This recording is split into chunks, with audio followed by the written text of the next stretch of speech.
Buonasera e ben ritrovati con una nuova edizione del TG Flash di New Sicilia. Di seguito i titoli più importanti del pomeriggio. Si è insediata oggi a Palazzo d'Orleana a Palermo l'unità di crisi regionale sull'agricoltura. L'obiettivo del governo, capitanato da Schifani, è quello di individuare possibili soluzioni all'emergenza che sta mettendo in ginocchio il settore agricolo in Sicilia.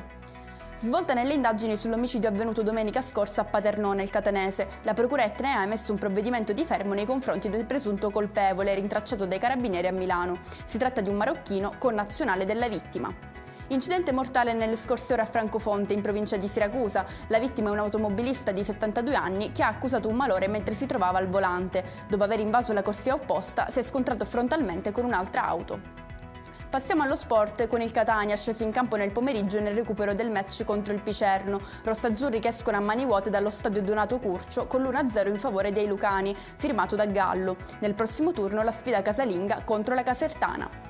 Chiudiamo con il meteo, domani il sole continuerà a splendere indisturbato con temperature sopra i 20 gradi. Il bel tempo però ha i giorni contati, da sabato si prevede un brusco cambio di rotta che riporterà il maltempo nella regione.